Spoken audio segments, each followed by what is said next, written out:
Hari ini saya akan menyampaikan firman dengan judul Hidup Menurut Maunya Tuhan. Saudara dikasih Tuhan, tentu dalam kehidupan ini kita memiliki banyak kemauan, keinginan atau kehendak. Dan kita berharap bahkan berdoa supaya Tuhan mengabulkan doa kita. Mungkin ada yang berdoa supaya pandemi COVID-19 ini segera berlalu. Mungkin ada yang berdoa dan berharap supaya ekonomi dan keuangan kita makin lebih bagus. Ada yang berdoa bahkan mungkin untuk rumah baru, mobil baru dan sebagainya. Tapi pernahkah saudara berpikir bahwa pusat alam semesta bukan diri kita, tetapi Tuhan Sang Pencipta. Sehingga seharusnya keinginan Tuhan dan bukan keinginan kita yang mesti terpenuhi. Nah, Tuhan mau supaya kita tumbuh rohaninya. Hidup memuliakan Tuhan dan menjadi berkat bagi banyak orang. Bagaimana caranya supaya kita hidup menurut keinginan hati Tuhan, hidup menurut maunya Tuhan. Hari ini saya akan berbagi kebenaran firman Tuhan dari kitab 2 Raja-Raja pasal 5. Saya akan mulai baca dari ayat 1 sampai 5 dan kita akan melihat ada 3 kemauan Tuhan yang harus kita laksanakan dalam kehidupan kita supaya kita menjadi orang yang berkenan kepadanya. Demikian firman Tuhan 2 Raja-Raja 5 ayat 1 sampai 5. Naaman panglima Raja Aram adalah seorang terpandang di hadapan tuannya dan sangat disayangi. Sebab oleh dia Tuhan telah memberikan kemenangan kepada orang Aram. Tetapi orang itu seorang pahlawan tentara sakit kusta. Orang Aram pernah keluar bergerombolan dan membawa tertawan seorang anak perempuan dari negeri Israel. Ia menjadi pelayan pada istri Naaman. Berkatalah gadis itu kepada nyonyanya, sekiranya tuanku menghadap nabi yang di Samaria itu, maka tentulah nabi itu akan menyembuhkan dia dari penyakitnya. Lalu pergilah Naaman memberitahukan kepada tuannya, katanya, begini-beginilah dikatakan oleh gadis yang dari negeri Israel itu. Maka jawab Raja Aram, baik, pergilah dan aku akan mengirim surat kepada Raja Israel. Lalu pergilah Naaman dan membawa sebagai persembahan 10 talenta perak dan 6.000 shikal emas dan 10 potong pakaian. Nah saudara sekalian, dari pembacaan perikop ini saya melihat ada beberapa pelajaran rohani yang harus kita lakukan supaya kita bisa hidup menurut maunya Tuhan. Yang pertama, Tuhan ingin kita menjadi pewarta kabar baik. Naaman adalah seorang panglima Aram yang terpandang. Dia disegani oleh kawan, ditakuti oleh lawan. Karena kemanapun dia pergi, kemenangan dia peroleh. Tapi tanpa diketahui oleh orang banyak, dia menderita penyakit yang berbahaya. Penyakit kusta, penyakit yang tidak ada obatnya pada waktu itu. Bahkan oleh sebagian orang dipandang sebagai penyakit karena kutuk daripada Tuhan. Ini menunjukkan orang luarnya mungkin hebat, kaya, berpangkat. Tetapi siapa yang tahu apa yang ada di dalam hati? Seringkali ada kegelisahan, apalagi orang itu kalau belum kenal Tuhan. Mereka membutuhkan jawaban, membutuhkan suatu pemenuhan di dalam jiwanya. Luarnya hebat, tapi dalamnya ada masalah dan mereka perlu Tuhan. Karenanya penting sekali kita menjadi pemberita kabar baik. Membawa harapan, membawa kabar keselamatan bagi orang yang belum mengenal Tuhan. Saudara sekalian, ketika Naaman sedang mengalami masalah, berita baik itu disampaikan oleh pelayan wanita dari istri Naaman. Dia seorang budak Ibrani yang ditawan dari Israel.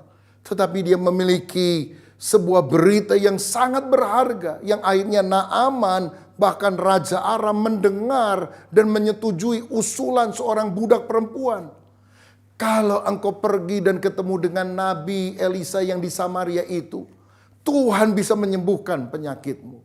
Saudara, betapa indahnya kalau orang punya masalah, dia tidak datang ke paranormal, tapi dia datang kepada seorang Kristen, seorang anak Tuhan yang berani bersaksi bahwa kita punya Yesus, kita punya Allah yang hidup dan yang benar, yang bisa menolong apapun pergumulan kita. Karena itu jadilah orang yang punya hobi mengabarkan kabar baik, kabar Injil kepada orang lain. Ada orang yang hobinya juga menyebarkan berita hoax kepada orang-orang lain. Ini satu tindakan yang tidak terpuji tentunya. Mari kita beritakan Injil. Saudaraku, hari-hari ini ada banyak orang takut mati kena COVID. Banyak orang yang takut karena perekonomiannya menjadi goncang. Dan bukankah kita perlu membawa kabar baik kepada teman-teman kita bahwa ada Yesus yang bisa memberikan hidup yang kekal bagi setiap orang yang percaya. Sekian tahun yang lampau saya pernah diundang untuk melayani sebuah retreat di Pulau Samosir di Danau Toba, Sumatera Utara. Dan kemudian pada waktu senggang saya naik kapal atau perahu dengan istri saya mengunjungi beberapa tempat di sekitar Danau Toba itu. Dan saya melihat ke satu daerah di mana ada banyak batu-batu besar berjajar. Dan saya diberitahu bahwa itu adalah tempat di mana dulu para raja-raja Batak suka rapat atau bersidang. Lalu kemudian saya tertarik kepada sebuah batu besar yang rata atasnya. Dan katanya ini adalah tempat untuk membunuh orang jahat yang kemudian setelah dibunuh, dagingnya itu dicincang, dibagi-bagikan kepada orang yang hadir dan darahnya diminum. Karena mereka percaya bahwa kekuatan spiritual mereka akan bertambah kalau mereka makan daging dan minum darah orang tersebut. Ngeri sekali. Lalu saya tanya sama orang itu, kalau sekarang masih ada yang begitu enggak? Dan jangan-jangan kita di sini dimakan orang kan begitu saudara. Dia bilang, oh tidak Pak, tenang saja. Lalu saya tanya, kenapa ini berakhir? Apakah dilarang oleh pemerintah Hindia Belanda pada waktu itu? Oh bukan. Ada seorang penginjil dari Jerman yang bernama Nomensen memberitakan Injil kepada orang-orang Batak yang ada di Sumatera dan juga di daerah sana. Sehingga adat kebiasaan lama yang sangat mengerikan itu berubah karena berita Injil sanggup mengubah kehidupan mereka. Di sini saya melihat bahwa Injil sanggup mengubah kehidupan orang. Orang yang suka makan orang lain, kanibal pun bisa berubah oleh karena Injil Yesus. Betapa kuasa yang kita akan sampaikan kepada mereka yang mendengar berita Injil dari Alkitab. Saudaraku, keluarga kami dulu bukan keluarga Kristen. Orang pertama yang bertobat percaya kepada Yesus adalah ibu dari nenek saya. Saya panggil Makco. Dia tinggal di pedalaman Kalimantan Tengah pada waktu itu. Ada misionaris datang memberitakan Injil, membuat sebuah gereja kecil dan dia ikut. Suaminya tidak suka, suaminya marah-marah. Anak-anaknya juga tidak setuju oma tua ini ke gereja. Tapi dia tetap rajin ke gereja. Menceritakan kisah-kisah Alkitab kepada keluarga. Orang kedua di keluarga kami yang bertobat adalah ayah saya. Dan sejak itu satu demi satu anggota keluarga kami semua mengenal Yesus dan diselamatkan bahkan dibaptis. Sekarang ini mungkin kira-kira ada 150 anggota keluarga dan famili-famili yang sudah menerima Yesus sebagai Tuhan dan Juru Selamat.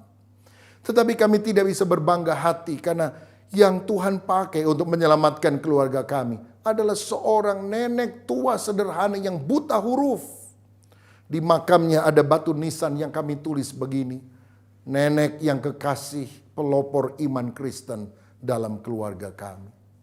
Kalau Tuhan bisa pakai nenek sederhana, nenek tua yang buta huruf untuk memenangkan keluarga bagi Yesus, engkau lebih pintar, engkau lebih hebat, engkau lebih luar biasa. Maukah saudara memberikan hidupmu untuk dipakai memenangkan keluargamu bagi Kristus?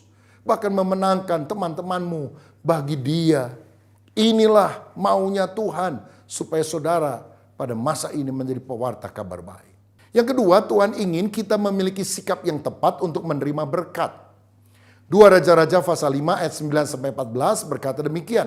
Kemudian datanglah Naaman dengan kudanya dan keretanya lalu berhenti di depan pintu rumah Elisa. Elisa menyuruh seorang suruhan kepadanya mengatakan, pergilah mandi 7 kali dalam sungai Yordan, maka tubuhmu akan pulih kembali sehingga engkau menjadi tahir.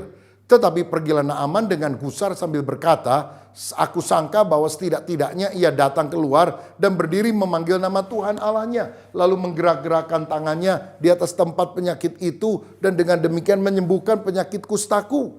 Bukankah Abana dan Parpar sungai-sungai Damsyik lebih baik dari segala sungai di Israel? Bukankah aku dapat mandi di sana dan menjadi tahir? Kemudian berpalinglah ia dan pergi dengan panas hati. Tetapi pegawai-pegawainya datang mendekat serta berkata kepadanya, "Bapak, seandainya nabi itu menyuruh perkara yang sukar kepadamu, bukankah Bapak akan melakukannya? Apalagi sekarang ia hanya berkata kepadamu, mandilah dan engkau akan menjadi tahir."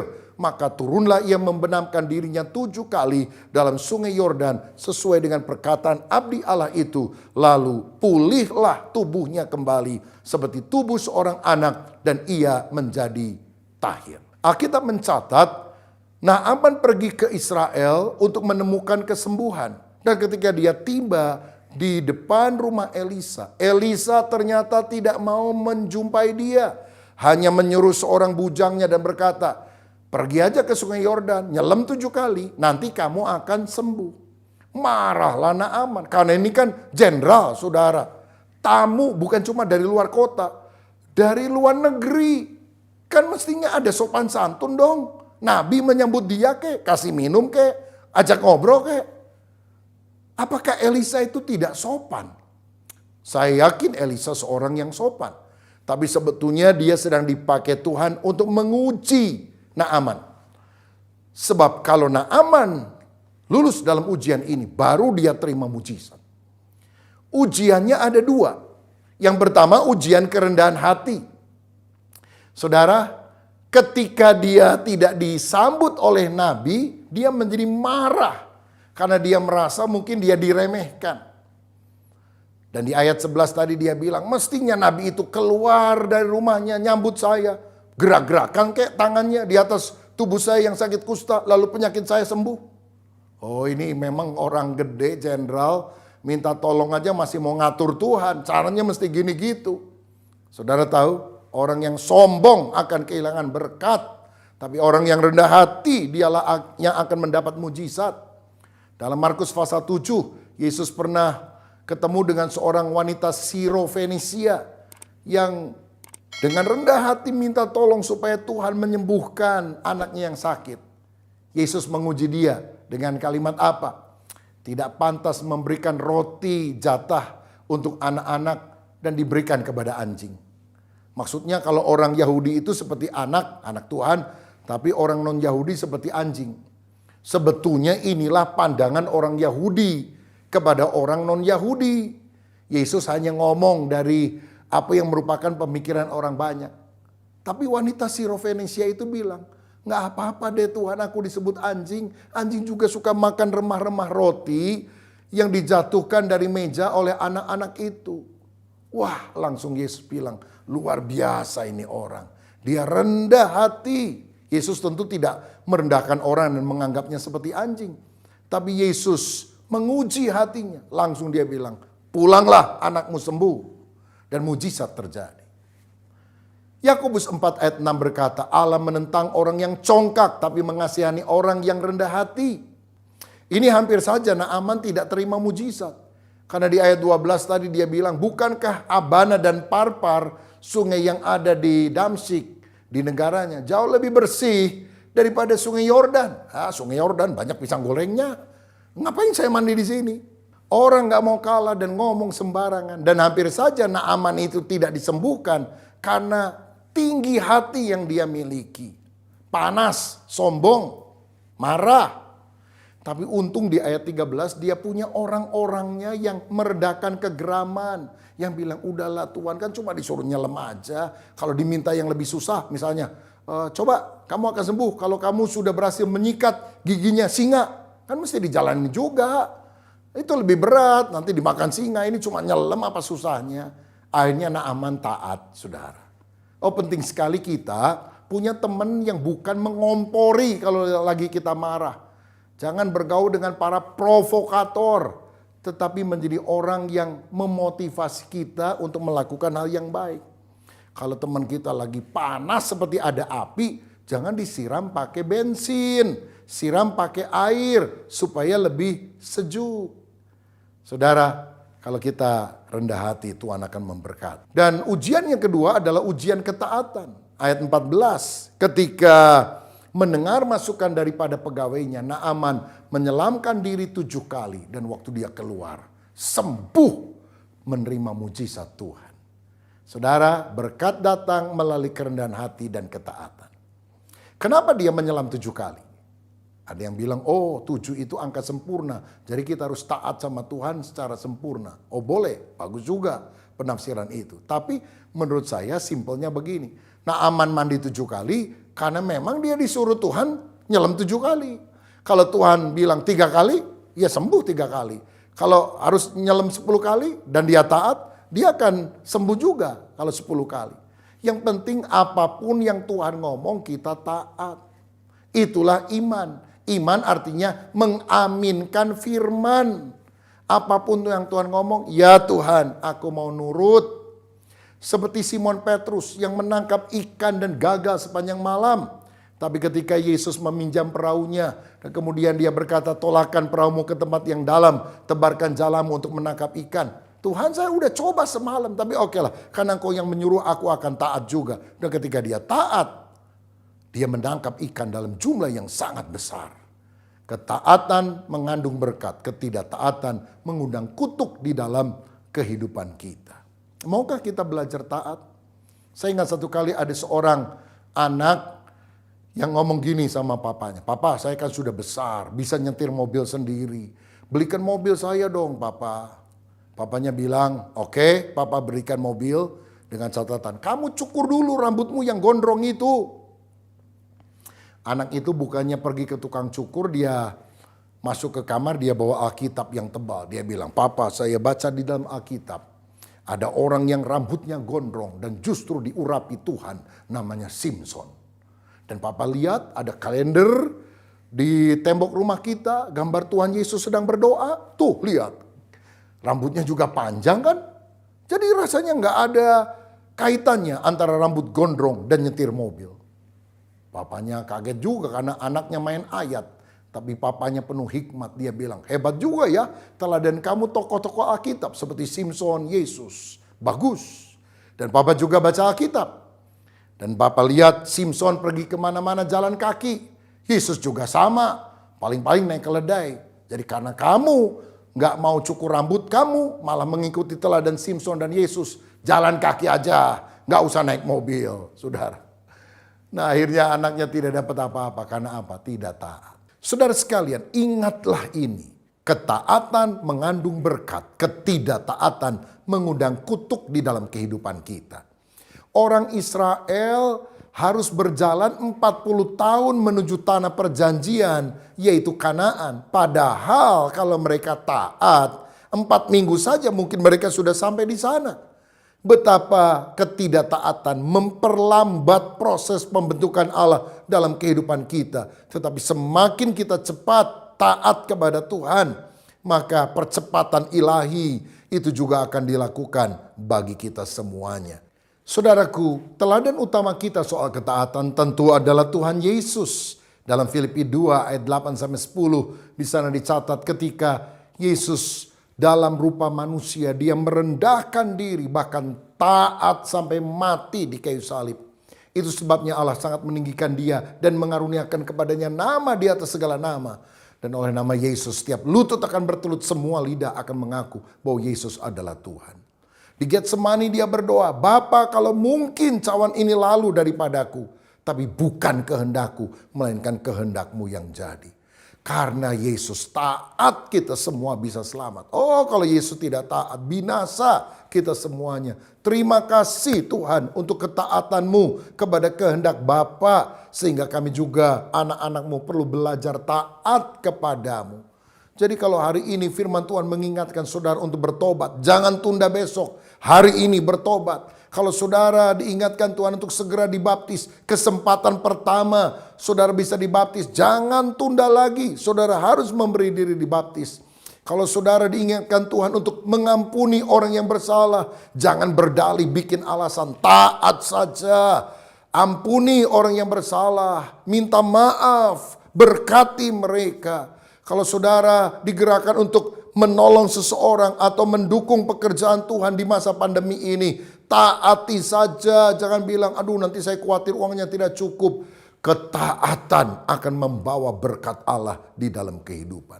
Saudara, ini yang Tuhan inginkan dalam kehidupan kita. Hidup dalam kerendahan hati dan hidup di dalam ketaatan.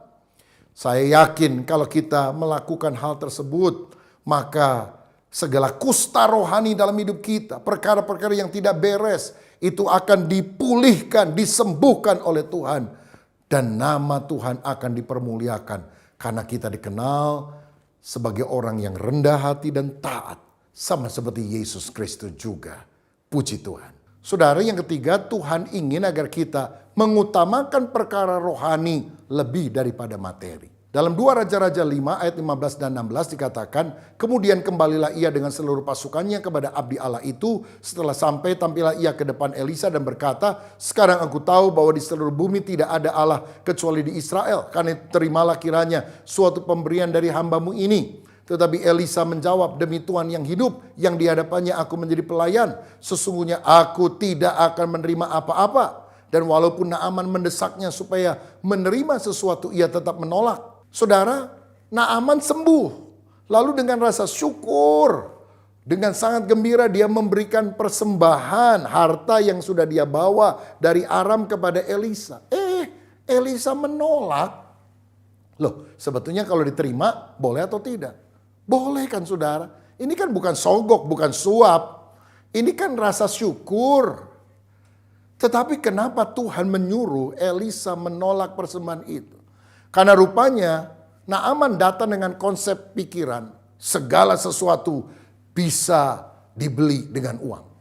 Keluar uang, habis perkara. Karena itu Tuhan bilang melalui Elisa, tolak supaya dia punya konsep pikir yang benar. Karena dia adalah orang yang baru saja melihat mujizat. Saudara-saudara, dari sini kita perlu belajar bahwa materi walaupun penting, jangan sampai kita mengorbankan perkara-perkara rohani, kebenaran, kejujuran, nilai-nilai kerajaan Allah hanya karena materi. Saudara, kita perlu waspada apakah keuntungan uang yang ditawarkan itu benar-benar sesuatu yang halal, berkat dari Tuhan ataukah bukan. Nah, saya teringat di dalam Kejadian pasal 14 ketika Abraham mengalahkan musuh-musuhnya yang menyerang Sodom dan membebaskan Lot. Raja Sodom terpesona melihat anak buah Abraham yang hebat-hebat yang bisa mengalahkan musuh. Dan dalam Kejadian 14 ayat 21, Raja Sodom berkata begini. Berkatalah Raja Sodom itu kepada Abraham, berikanlah kepadaku orang-orang itu. Give me the souls. Dan ambillah untukmu harta benda ini. Jadi dia mau menukar hartanya yang banyak dengan orang-orang Abraham. Supaya orang-orang Abraham bisa diberikan kepada Raja Sodom. Ini Raja Sodom raja jahat, raja najis. Dia mau memberikan uangnya asal bisa menguasai anak buahnya Abraham. Bahkan dalam bahasa Inggris dikatakan, bukan berikan orang-orangmu, tapi give me the souls. Berikan kepadaku jiwa-jiwa itu. Hati-hati, ini siasat setan. Saudara, mungkin kau ditawari uang, tapi jiwamu akan direbut oleh iblis. Markus 8 ayat 36 berkata, apa gunanya seorang memperoleh seluruh dunia, tetapi dia kehilangan nyawanya. Hati-hati dengan uang di depan mata. Jangan langsung dianggap berkat Tuhan. Uang yang tidak halal jangan dimakan. Barang curian, barang selundupan, walaupun harganya lebih murah, jangan diambil. Kalau engkau makan, jiwamu tercekik. Engkau akan seperti Lot yang tinggal di Sodom, yang akhirnya kehilangan segala-galanya. Dan apa berkat yang Tuhan janjikan kepada orang yang berani menolak keuntungan yang ternyata bukan berasal dari Tuhan. Langsung Kejadian 15 ayat 1 Tuhan langsung ngomong. Kemudian datanglah firman Tuhan kepada Abram dalam satu penglihatan. Janganlah takut Abram, akulah perisaimu, upahmu akan sangat besar. Oh haleluya. Orang yang berani menolak keuntungan atau harta yang bukan berasal dari Tuhan. Tuhan sendiri akan bilang kepada saudara, upahmu akan sangat besar. Pada masa pandemi ini ketika krisis ekonomi juga sedang terjadi, tetap hidup menurut kehendak Tuhan. Dan Tuhan berjanji, upahmu akan sangat besar. Elisa menolak uang dari Naaman. Melihat itu yang jengkel hambanya Gehasi. Aduh, kalau dia nggak mau duit, kasih dong kepada saya. Kenapa kok ditolak? Maka Gehasi kemudian mengejar Naaman ketika Naaman pergi. Dan di ayat 22 dia berbohong. Tuanku, ada 2 nabi muda yang turun dari gunung. Jadi saya disuruh oleh Elisa minta itu yang tadi kamu mau kasih. Naaman bilang, ini ambil aja, dari tadi juga aku mau kasih. Aduh saudara, ini Gehazi mencatut nama pimpinannya untuk keuntungan pribadi. Zaman sekarang juga kadang-kadang ada orang yang suka pakai nama orang lain. Bahkan pakai nama hamba Tuhan. Kata Pak Pendeta begini, padahal pendeta nggak tahu menahu soal itu. Hati-hati saudara, jangan sampai seperti Gehazi. Lalu ayat 25, Elisa tanya kepada Gehazi yang sudah dapat harta benda daripada Naaman. Dari mana kamu tadi? Enggak kemana-mana, saya dari tadi juga ada di sini. Bohong lagi tuh Gehazi. Tetapi Elisa berkata, bukankah aku tahu ketika Naaman turun dari keretanya dan memberikan kepadamu harta benda, sehingga sekarang kamu jadi kaya, bisa beli ladang, bisa beli ternak, bisa punya budak pria dan wanita. Tapi sebagai bonusnya, kustanya Naaman pun akan melekat kepadamu. Sejak itu saudara, Gehazi sakit kusta, seluruh keturunannya sakit kusta, sehingga dia diusir dari tempat tinggalnya Elisa. Sebab orang sakit kusta tidak boleh ada di rumah. Kenapa hal ini bisa terjadi? Karena dia mementingkan perkara jasmani lebih daripada perkara-perkara rohani. Bukankah seharusnya Gehazi belajar dari gurunya, yaitu Elisa? Elisa kan punya guru namanya Elia. Elia itu membuat 8 mujizat hebat sepanjang hidupnya. Ketika dia mau terangkat ke sorga, Elisa bilang, aku minta guru, berikan aku 2 bagian dari rohmu. Kalau engkau diurapi Tuhan, aku minta diurapi double porsi.